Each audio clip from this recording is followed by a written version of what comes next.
오늘 말씀을 읽으면 읽을수록 좀 찜찜합니다. 왜인가요? 흉년을 해결하는 방식이 우리의 정서나 상식에 부합하지 않기 때문에 그렇습니다.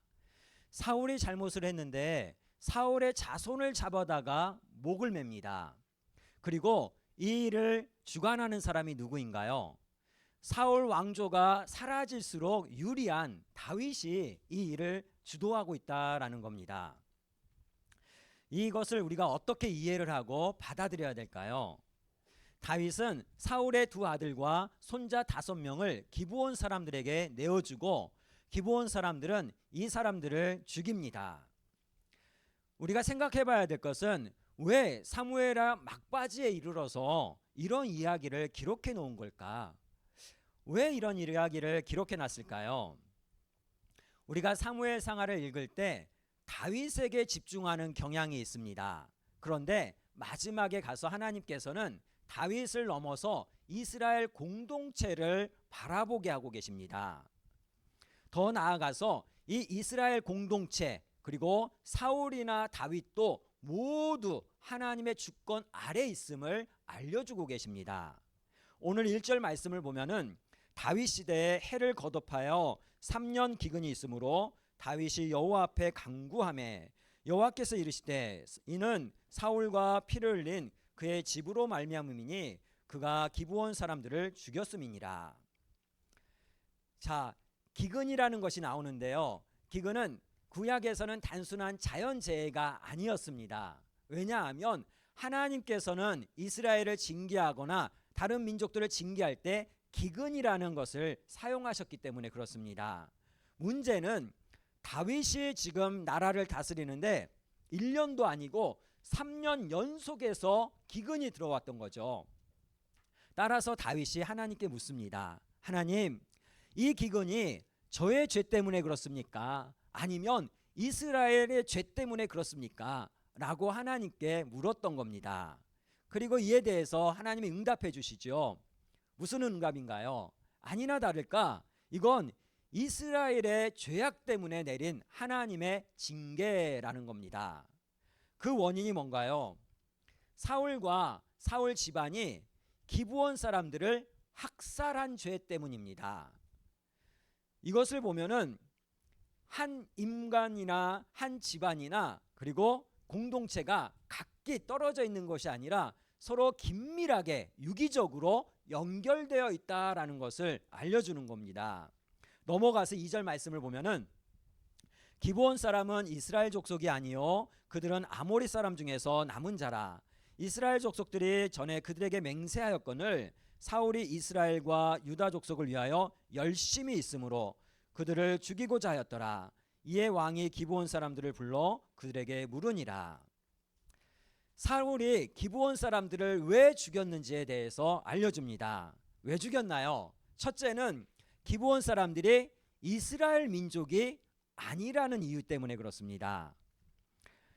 2절 상반절 보면은 기브온 사람은 이스라엘 족속이 아니요 그들은 아모리 사람 중에서 남은 자라. 기브온 족속이 이스라엘 민족 안에 살고 있지만 아모리 사람들이라는 겁니다. 하지만 이 기브온 사람들이 이스라엘 사람들 사이에서 살아가는 데는 그만한 이유가 있었습니다. 우리가 잘 알듯이 여호수아 시대에 이 기브온 사람들과 이스라엘이 하나님 앞에서 조약을 맺었죠. 서로 죽이지 않기로, 또 서로 위급할 때 도와주기로. 그렇게 해서 나중에 이게 거짓으로 이렇게 와서 조약을 맺었다라는 게 들통이 났지만 하나님의 이름으로 약속을 했기 때문에 이때부터 기브온 사람들은 성전에서 나무를 패고 물을 길러 나르는 종이 되어서 이스라엘 안에 살게 됩니다. 그럼에도 불구하고 두 번째 이유가 있죠. 바로 사울의 뒤늦은 열심 때문에 이 기브온 사람들이 학살당합니다. 2절 후반절 보면은 사울이 이스라엘과 유다 자손을 위하여 열심히 있으므로 뭐가 있다고요? 열심히 있으므로 그들을 죽이고자 하였더라. 이 말을 조금 바꿔 말하면 사울이 이스라엘과 유다 족속들을, 유다 지파들을 너무 사랑했다는 겁니다. 너무 사랑해서 이스라엘과 유다 가운데 살아가고 있는 이 기브온 사람들을 학살했다라는 거죠. 어떻게 보면은 왕이 자신에게 맡겨진 백성들을 사랑하고 그들을 위해서 열심히 내는 것을 나무랄 수는 없습니다. 하지만 사울이 이렇게 열심히 내는 진짜 이유가 뭔가요? 우리가 사울 인생을 알잖아요. 사울이 어떤 사람이라는 것도 우리가 잘 알고 있습니다. 사울은 하나님의 영광보다는 누구의 영광을 위해서 살았나요? 자신의 영광을 위해서 살았습니다. 그리고 사울은 이런 이기적인 자기 열심으로 이스라엘 공동체를 고통의 수렁 속으로 몰아넣었던 겁니다. 공동체가 그렇습니다. 영향력 있는 누군가의 열정이나 탐욕이 오히려 그 공동체를 무질서하게 하고 그 공동체를 고통스럽게 한다라는 겁니다. 사울은 자신의 인기와 영광을 위해서, 그리고 더 나아가서 자신의 왕의 자리를 지키고 그 왕 노릇을 즐기기 위해서 살아갔던 사람입니다. 철저하게 자기를 위해서 자기중심적으로 살아갔던 사람이 사울이었던 거죠. 따라서 자신의 영광이라면 하나님의 명령도 얼마든지 어길 수 있었습니다. 이게 사울이었습니다. 그래서 우리가 앞서 함께 나눴듯이 하나님께서 아말렉을 쳐서 모조리 죽이라고 했지만 사울은 그렇게 하지 않습니다. 자신의 화려한 퍼레이드를 위해서 살찐 짐승들을 다 살려가지고 오고 아말렉 왕 아각도 죽여야 되는데 죽이지 않고 살려옵니다. 왜인가요? 승리의 행렬 가운데 뭐가 있어야지 더 이렇게 폼이 나나요? 전리품이 있어야 되죠. 게다가 적국의 왕을 끌고 다니는 것처럼 확실한 승리가 없습니다. 그걸 보여주고 싶었던 겁니다. 이게 사울입니다. 또 사울은 선민 우월주의에 빠졌던 사람입니다. 그리고 이스라엘 백성들도 이러한 선민 우월주의에 빠진 사울에게 동조했던 겁니다. 사울이 좋은 일도 했습니다. 이스라엘 땅에서 신접한 자들을 다 쫓아냈습니다. 잘한 일이죠. 그런데 누구를 위해서 한 일이라고요? 자기 자신을 위해서 한 겁니다. 자신의 왕자를 지키고 자신의 영광을 뽐내기 위해서 이렇게 한 겁니다. 백성들이 더 지지하고 환호를 합니다. 우리 사울왕 너무 잘한다고, 하나님 말씀대로 너무 잘한다고. 그러다 보니까 이 열심이 너무 과해져서 어떤 짓을 벌인 거죠? 기브온 족속을 학살해 버린 겁니다. 다른 한편으로는 이 기브온과 사울의 집이 있는 기브아가 붙어 있습니다. 따라서 이 기브아를 확장시키기 위해서 기브온을 쓸어버렸다라고 해석하기도 합니다. 어찌되었든 이 사울은 철저하게 자기를 위해서만 살아간 사람이지요. 그런데 오늘 말씀을 가만히 보면 사고는 사울이 쳤는데 누가 뒤처리를 하나요? 다윗이 뒤처리를 합니다. 아니, 하나님께서 왜 사울이 잘못했을 때 그때 매를 들어서 때리시지, 아니 다 지나간 일 다윗 시대에 와가지고 왜 뒤늦게 회초리를 드시는 건가? 왜 그러시는 걸까요? 오늘 사무엘하 21장에서 24장 이 4장은 서로 대칭을 이루고 있다고 했습니다. 이걸 보면은 하나님께서는 다윗에게 좀 사울을 반면교사 삼아서 좀 잘해봐라, 그런 의미도 있지요. 또 오늘 이 말씀을 읽고 있는 우리에게도 사울과 다윗을 반면교사 삼아서 살아가라라는 의미가 있습니다.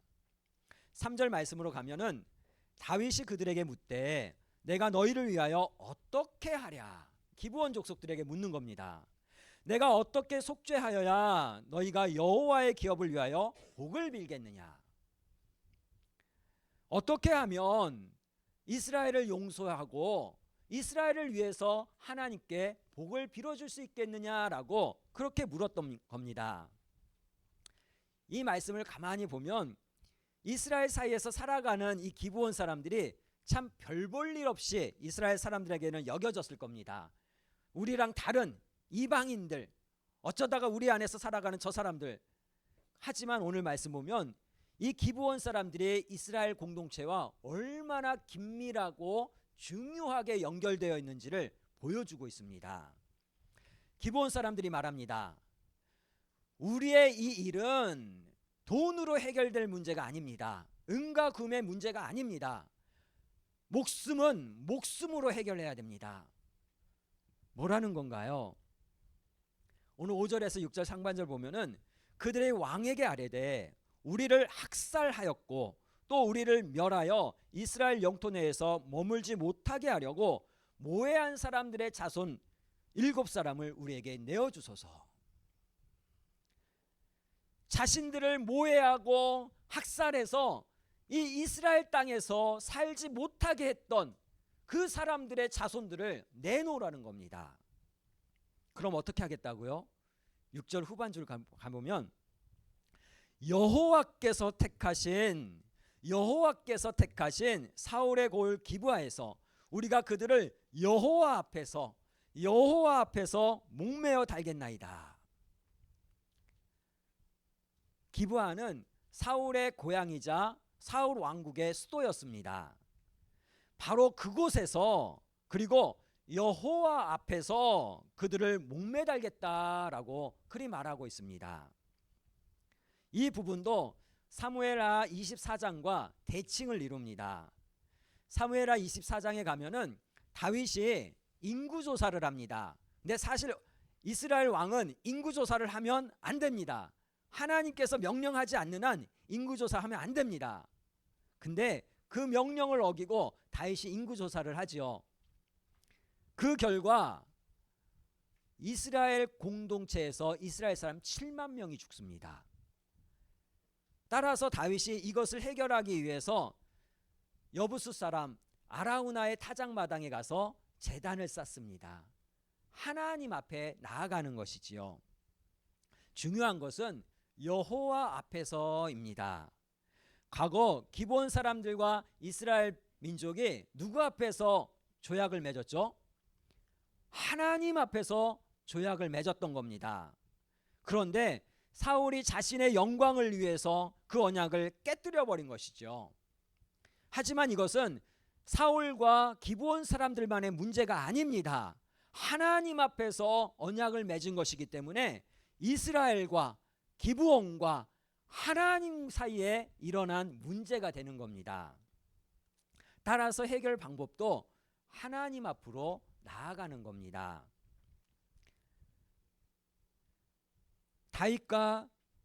다윗은 결국 기브온 사람들의 요청을 허락하게 되지요. 그렇게 다윗은 사울의 자손 7명을 내어줍니다. 그런데 여기서도 좀 재미있습니다. 사울이 누구는 쏙 빼죠? 요나단의 아들 무비보셋은 쏙 뺍니다. 사실 무비보셋도 껴줘야죠. 근데 안 껴줍니다. 왜 그런가요? 여기도 이유가 있습니다. 7절 보면은 그러나 다윗과 사울의 아들 요나단 사이에 서로 여호와를 두고 맹세한 것이 있으므로 다윗이 하나님 앞에서 요나단과 뭐 했다고요? 맹세를 했다라는 겁니다. 그래서 그 약속을 지키기 위해서 무비보셋은 뺀 것이지요. 오늘 말씀을 가만히 보면 하나님의 언약들이 중간중간 언급이 됩니다. 또 언급되지 않지만 하나님의 언급이 깔려있는 부분이 있습니다. 넘어와서 이 무비보셋은 빼고 그 대신 사울의 첩 리스바의 아들 알모니와 또 다른 동명이인 무비보셋을 내줍니다. 그리고 사울의 딸 메랍이 낳은 사울의 손자 5명을 내어줍니다. 이렇게 해서 7명이 하나님 앞에서 기브온 사람들의 손에 의해서 목이 매달려서 죽게 됩니다. 이 사실을 들은 온 이스라엘은 과거에 자신들의 조상들이 기브온 족속과 맺었던 그 하나님의 언약을 다시 상기할 수밖에 없게 되는 것이요. 문제는 이 7명의 사울의 자손들이 죽었는데 비가 바로 왔을까요? 안 왔을까요? 비가 왔을까요, 안 왔을까요? 예, 언젠가는 오긴 왔지만 바로 오지는 않았습니다.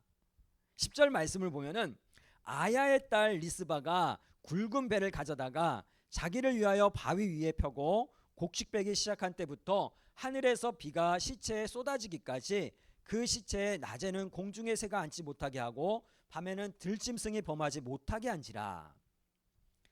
사울의 첩 리스바가 그 끔찍한 사형의 현장에 옵니다. 그리고 바위 위에다가 천으로 대충 그늘을 이렇게 쳐놓습니다. 왜 그늘을 쳐놓죠? 예, 비가 아니라 햇빛이 너무 세니까 이게 천막을 쳐놓은 겁니다. 그리고 시체를 지킵니다. 낮에는 새들이 쪼아먹지 못하도록 새를 쫓고, 밤에는 들짐승들이 와가지고 시체를 뜯어먹지 못하도록 들짐승들을 쫓습니다. 한번 상상해 보시기 바랍니다. 얼마나 비참하고 끔찍한 장면일까요?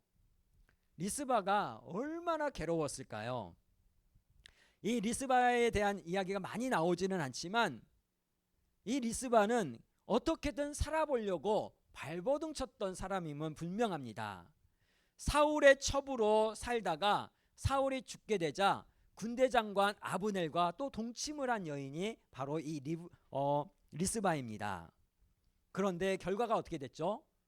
사울도 죽고 군대 장관 아브넬도 죽고 이제는 마지막 남은 자신의 두 아들도 끔찍하게 죽임을 당했습니다. 게다가 그 시신을 바로 치우지도 못합니다. 넘어가서 이런 리스바의 비참한 소식이 다윗에게 전달됩니다. 다윗이 어떻게 하나요?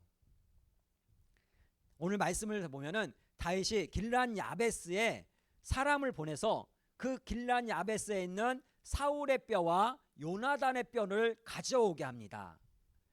그리고 기브아에서는 나무에 달려서 죽었던 이 사울의 자손 7명의 뼈를 다 추려 가지고 옵니다. 자, 뼈를 추려온 것을 보면은 비가 바로 오지 않았다는 것을 우리가 알 수 있죠. 그럼 비가 언제 오나요? 오늘 14절 말씀을 보면은 사울과 그의 아들 요나단의 뼈와 함께 베냐민 땅 셀라에서 그의 아버지 기스의 묘에 장사하되 모두 왕의 명령을 따라 행하지라. 그 후에야 하나님이 그 땅을 위한 기도를 들으시니라. 언제 비가 오나요?